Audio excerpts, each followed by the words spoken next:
Welcome to Digimon. Hello and welcome to Digimon and welcome to yet another video. If you're liking this content, please make sure to like the video, subscribe to the channel and ding that notification bell so you're not missing out on any of the latest content. Do mind if, I hope you don't mind if I'm being very quick on this video. We are going to be starting our live stream in less than an hour.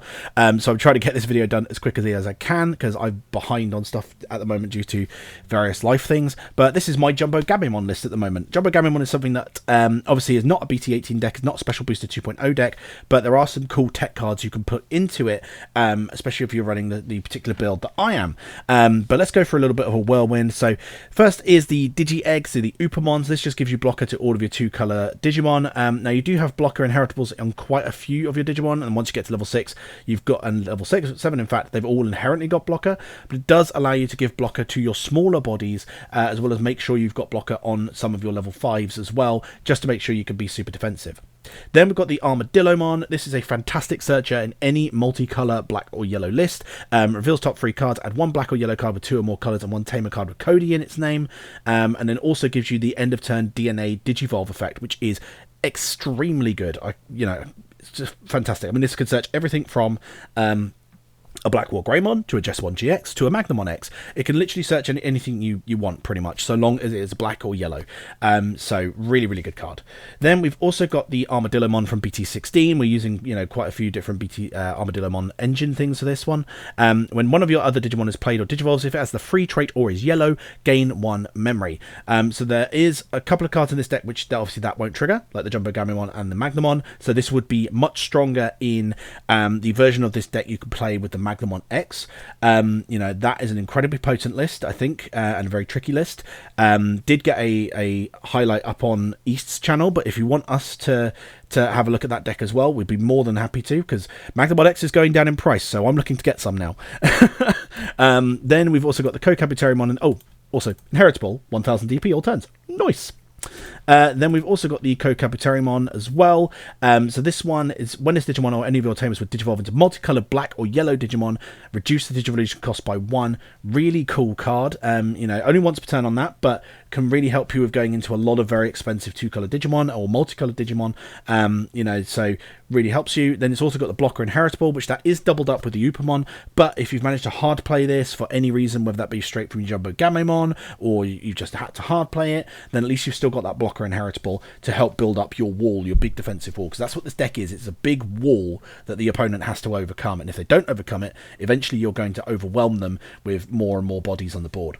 Then we've also got Sukamon. So this is in here for as our first level 4. Nice and cheap. Play cost of 3. So if you need to DNA into something, you can just hard play this one for as cheap as possible and then do your end of turn. Also has the on deletion effect inheritable of -3k.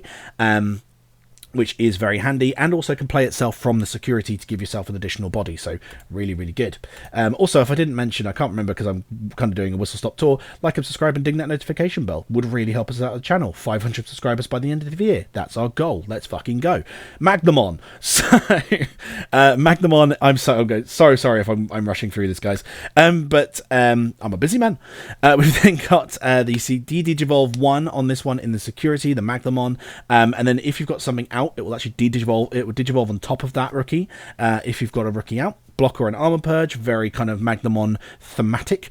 Then we've also got the when Digivolving, trash the top Digivolution card of one of your opponent's Digimon for each of that Digimon's colours, then return one of your opponent's Digimon with no Digivolution cards to the hand. Now this is a card that I've been thinking about reducing, despite the fact I'm currently playing it at 4, just because of the fact this is so much better in the Magnamon version of this than it is in the Jumbo version, because no one play on this, quite expensive to go into, so very tempted to change this up for something else.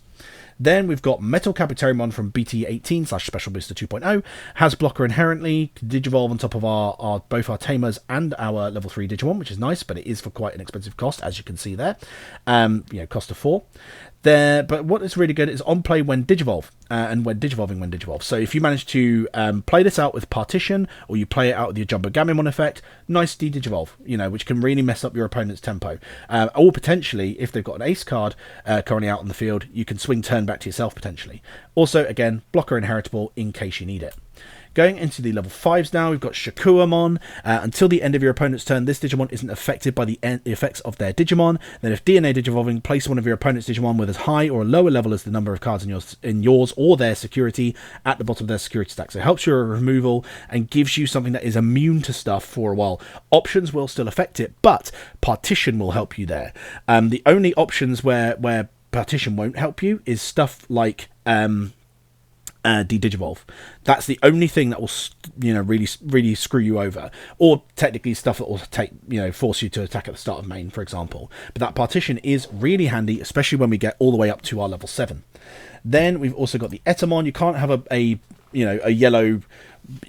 Well, seemingly you can't have any yellow list without him, really. But especially in a black-yellow list, you've got to have Etamon.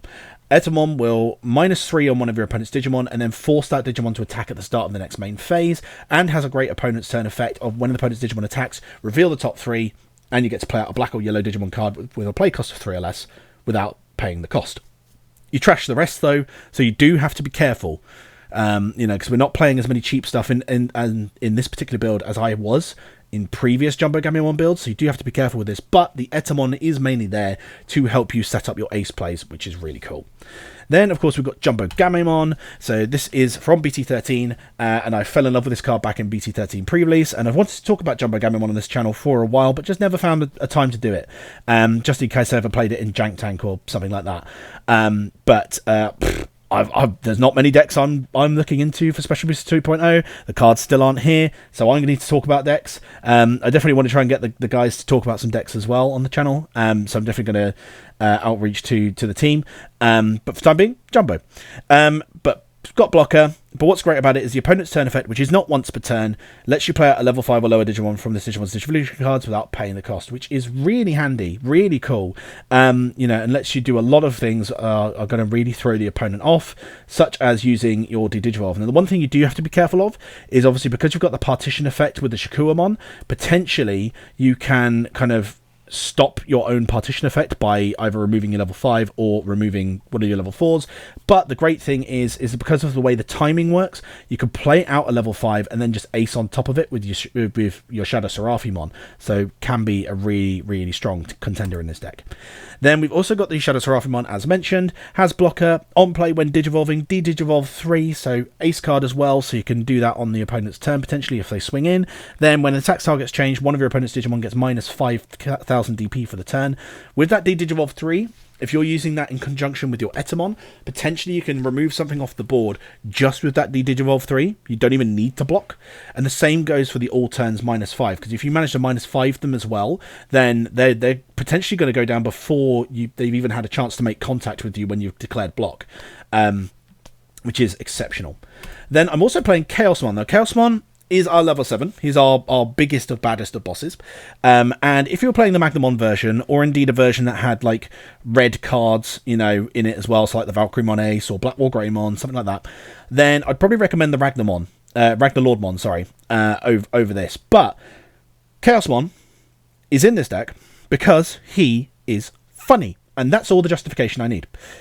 Barrier, blocker, partition. So once you're into this guy, he's got the barrier to protect him from battle. He's massive anyway, so he could block most things. And he's got, depending on your stack, double partition, because he'll have the Shakuamon. He'll have the Shakuamon, he'll have his own partition, so you can then go level 6, level 6, level 4, level 4, and just get 4 bodies if he does die. In an absolute dream scenario, if you've managed to go into 2 Shakuamon, then potentially he's going to be partitioning 3 times, which is very unrealistic. More realistic to do it twice, but really cool. He also de-digivolves 3, and then puts -8 onto one of your Digimon. So if your opponent goes wide, you could de-digivolve one of their stuff and then -8 something else, or you could de-digivolve something and then -8 what you de-digivolved. But then also what he's got as well is an end of opponent's turn, trash the top card of both players' security stacks. So it does hurt you as well, but once you've kind of gotten into him and you've managed to remove your opponent's stuff, it doesn't really matter. At that point, they're on a ticking time frame. And like I say, if they kill this, that's 4 bodies minimum on the board most of the time. Then going into our tamers, first one is Maki. Maki is one I always like to put into any kind of 2-color blacklist, just as a little tech card. She'll add any 2-color black card.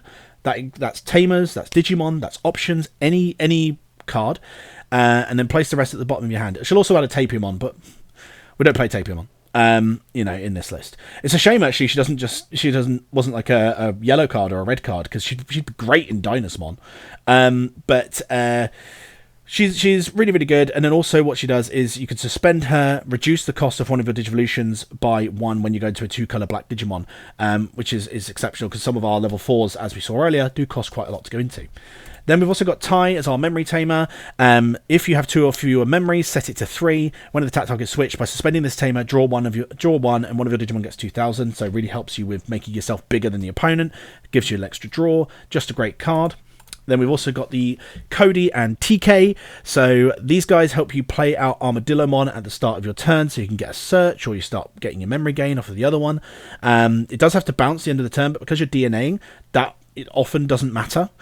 Then what it also does is your turn, when one of your Digimon digivolves into a black or yellow Digimon, by suspending this tamer, gain 1 memory, and then if you're DNA digivolving, digivolve 1. So if you manage to go into Shakuramon, that's a cheeky memory and a digivolve 1. If you manage to go into Chaosmon, that's a cheeky digivolve 4 now and a memory. So pretty good.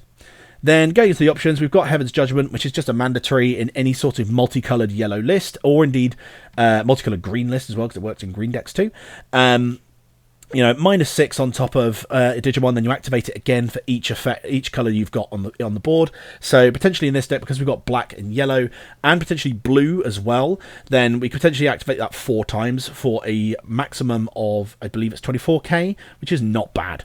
Then we've also got Lapiz's Demon, helps us like the Etamon to force them to attack at the start of the turn, and then defense training to help, you know, cheapen up our Digivolve and search for our black cards. But that's the deck, guys. Let me know if you guys want to see the kind of Magnamon version of this deck. I'd love to go over that deck and kind of go through that. But really, really cool deck. I love JumboGamemon, and I find it's one of the cards that people get the most creative with. So let me know in the comments below what you guys do with your JumboGamemon lists to make it kind of fun for you. But until the next video, guys, we'll see you again. Like, subscribe, ding that notification bell. See you soon. Keep it digital.